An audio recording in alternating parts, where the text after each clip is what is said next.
بسم الله الرحمن الرحیم. خدای دې وکړي چې ټول دوستان جوړ وي، تکړه وي او د قرنطین ورځې او خوشحالۍ او خوښۍ در باندې تېرېږي. د ژوند د راز دا دویمه کړۍ دی. په د ژوند راز تر چتر لاندې یو ځل بیا په هغو موضوعاتو باندې بحث کوو چې لکه په ژوند کې ډېرې زیاتې مهمې دي او یا یې باید مونږ او تاسو په نظر کې ونیسو چې ژوند کې بهبود راشي، ښه والی راشي، بهتري راشي.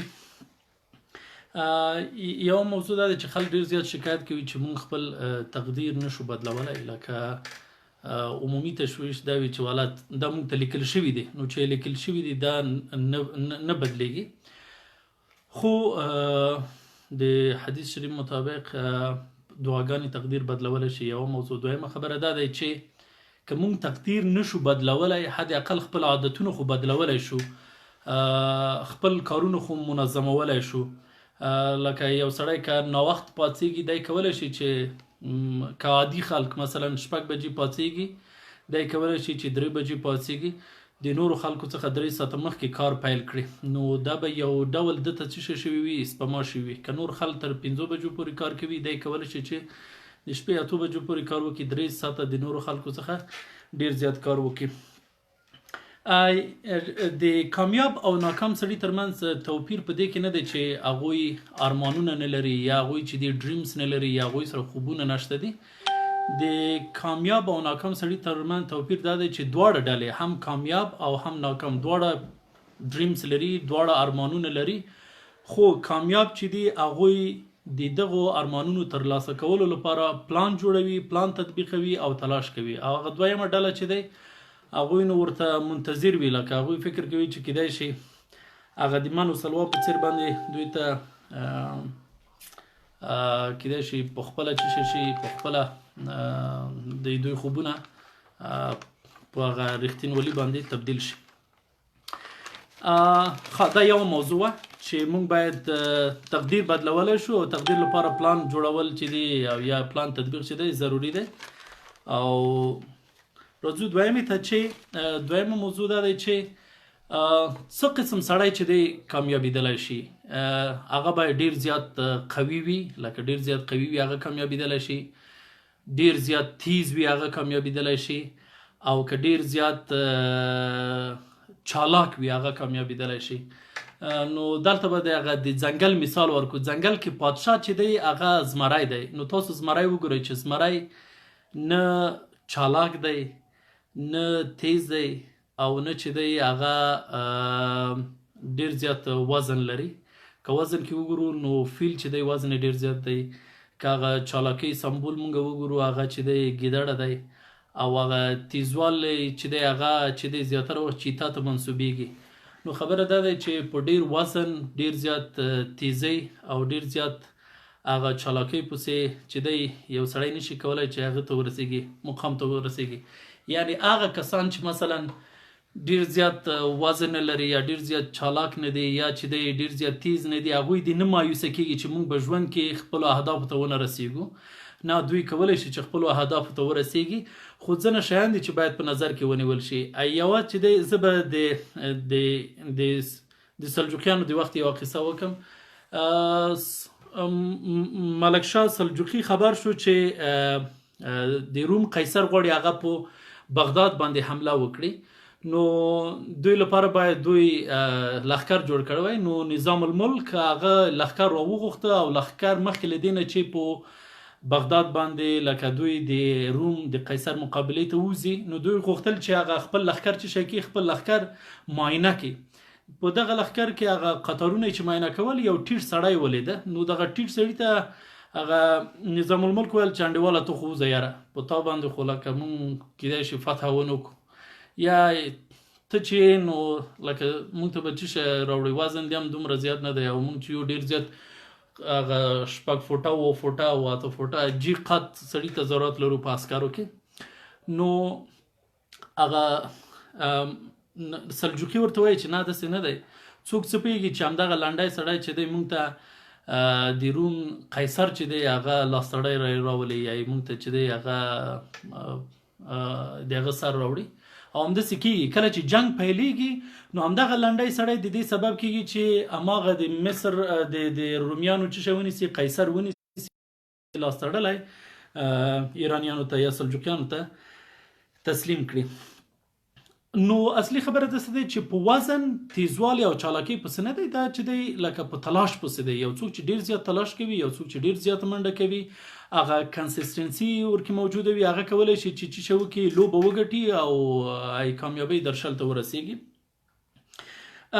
موږ ټولو کوشش باید دا وي چې څنګه باید نړۍ بدله کړو، خو د دغه نړۍ بدلون چې دی هغه باید مثبت بدلون وي. دویمه خبره دا ده چې څنګه د یو چا ژوند بدل کړو، او دریمه خبره دا ده چې څنګه اقتصادي رغښت طرف ته لاړ شو. نو دغه درې واړو کارونو لپاره اصلي کار چې دی کار باید وشي، لکه کار کول چې دی هغه ضروري دی.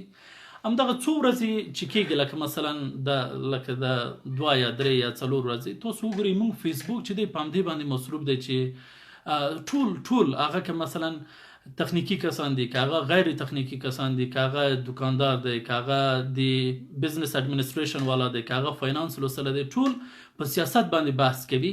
لکه ډېر زیات موږ په فیسبوک کې په دې باندې بحث شوی دی چې موږ څنګه خلکو ته وظیفې پیدا کړو، یا چې دی څنګه چې دی کاروبارونه رامنځته کړو، یا څنګه چې دی د مثبتګرایي طرف ته یو خلک تشویق کړو. لکه موږ عمومي بحث چې دی سیاست دی په سیاسي ډلو باندې، در حال کې چې موږ د یوې ډلې خلک هم نه یو، او هغه کسانو باندې چې بحث کوو کېدای شي هغوی موږ هم نه پېژني.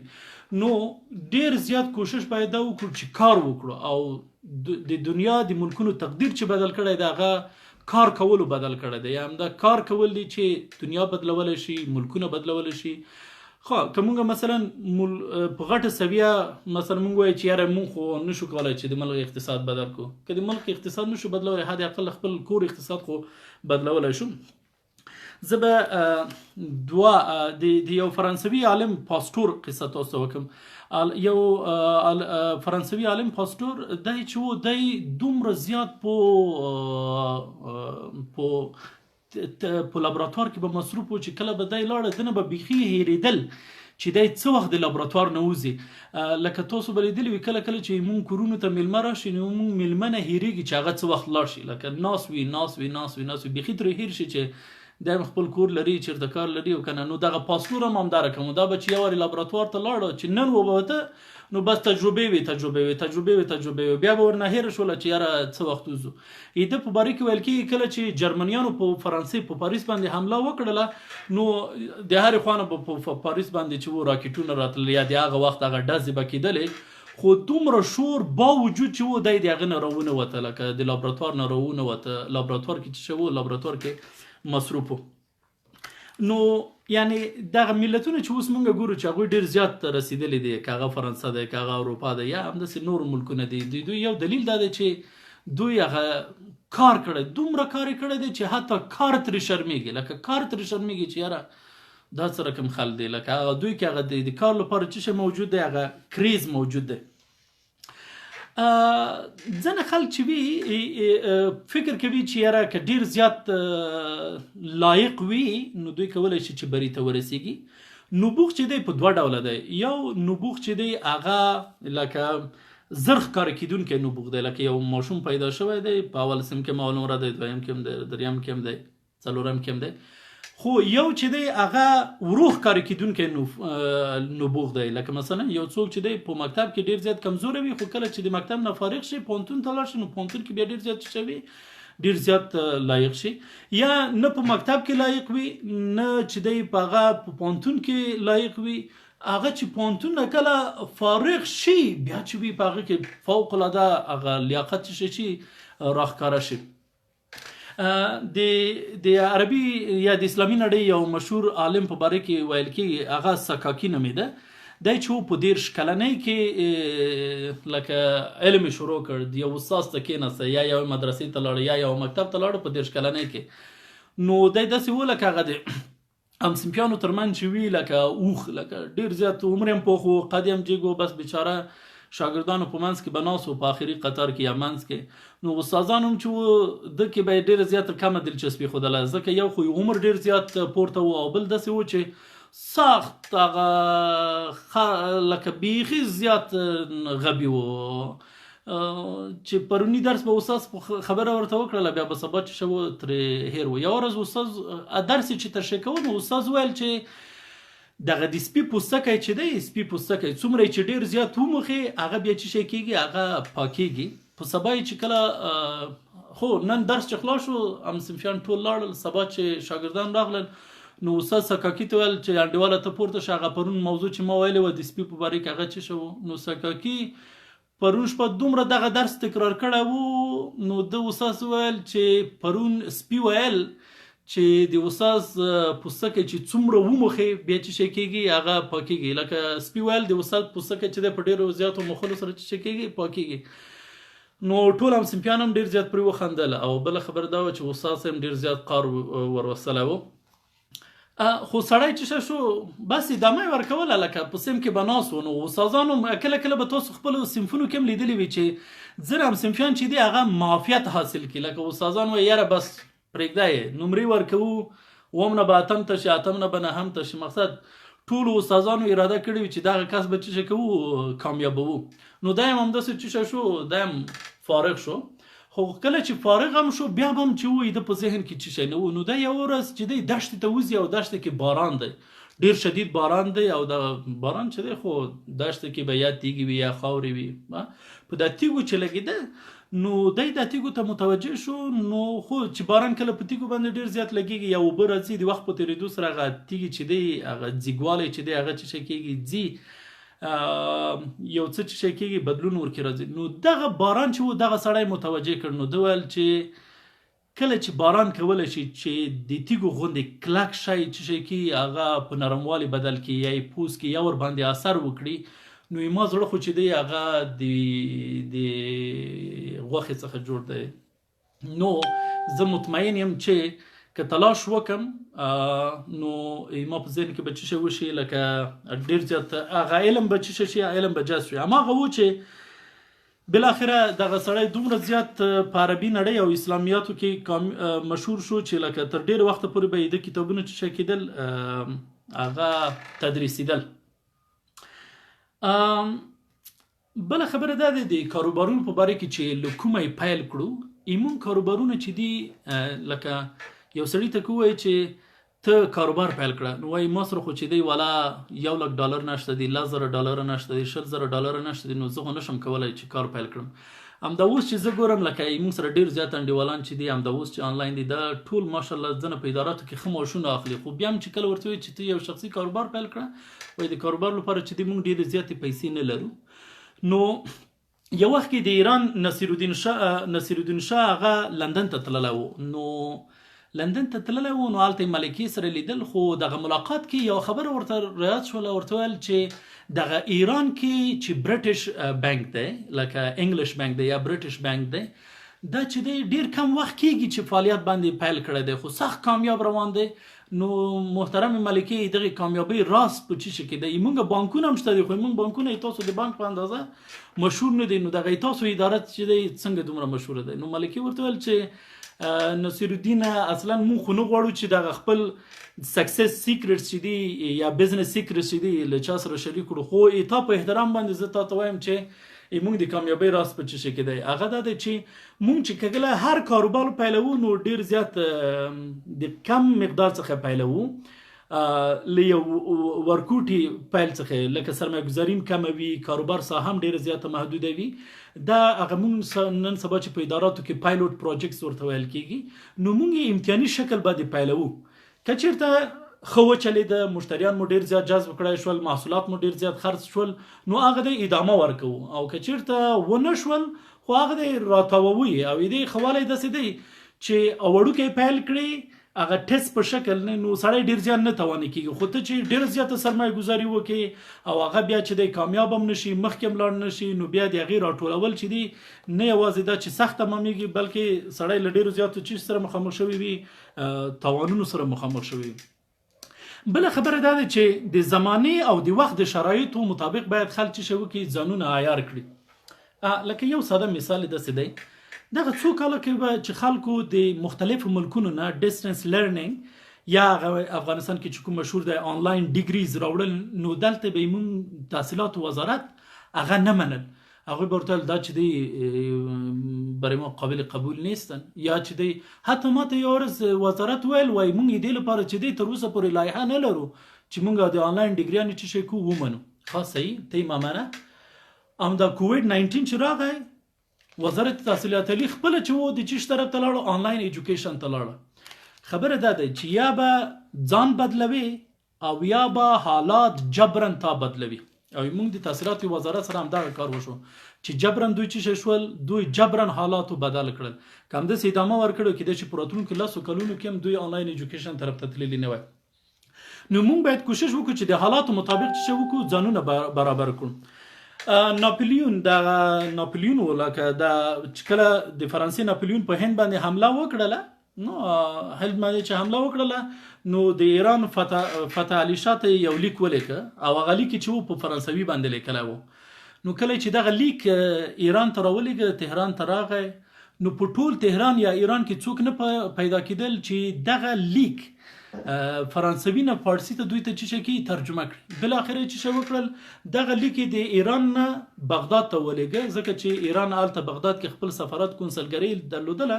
نو هغوی ته هدایت ورکړل چې تاسو وګورئ بغداد کې دغه لیک ترجمه موږ ته څه شي کوي، موږ ته راولېږئ.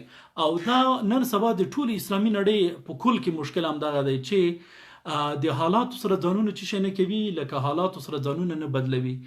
همدا اوس چې تر ټولو غټ انتقاد دی، لکه موږ ټول سترګې په لار یو اروپا ته یا چې د غیر اسلامي ملکونو ته چې وګورو چې کوم یو هغوی په واکسین باندې څه شی کېږي، واکسین باندې د واکسین د جوړولو یا رامنځته کولو توانایي لري. هغه تر اوسه پورې موږ کې هغه توانایي نه دی رامنځته شوې چې موږ څنګه وکولی شو چې واکسین کشف کړو. یو دلیل هم دا دی چې موږ هغه ایجوکیشن سیستم چې دی د نړۍ سره څه نه دی برابر نه دی. یو پوښتنه عموما نبیل صاحب وایي ډېر په زړه پورې دی. مننه ژوندی اوسئ، زه کوشش کوم چې ښکلي ښکلي موضوعات انتخاب کړم. یوه موضوع دا دی چې دغه نن سبا چې دی د دنیا رهبري ولې د اروپایي ټولنې سره دی یا ولې د امریکایانو سره دی یا ولې چې دی موږ سره د دنیا رهبري نشته دی. د دنیا د رهبري راز چې دی په څه شي کې دی، په 1840 د ډسمبر په 4 سکاټلند کې لابراتوار دی. لابراتوار ته هغه خو هر لابراتوار یا مثلا په دفترونو کې یو اجیر په دهلیز کې ناست وي، دی راننوځي چې ګوري په لابراتوار کې 3 کسان چې دي، مشر ډاکټر او 2 نور ملګري، 3 واړه د چوکیو نه غورځېدلي دي او لاندې پراته دي.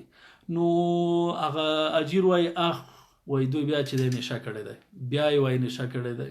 دا اوس وګوره بس خپ و چوپ چې دی دروازه بندوي. خو دغه اجیر په دې نه و خبر چې دغه 3 کسان چې په لابراتوار کې پراته وو دوی نشه نه وه کړې. دوی څه شی کړی وو، دوی کلوروفورم باندې تجربه کړې وه. دوی کلوروفورم تجربه کړی وو.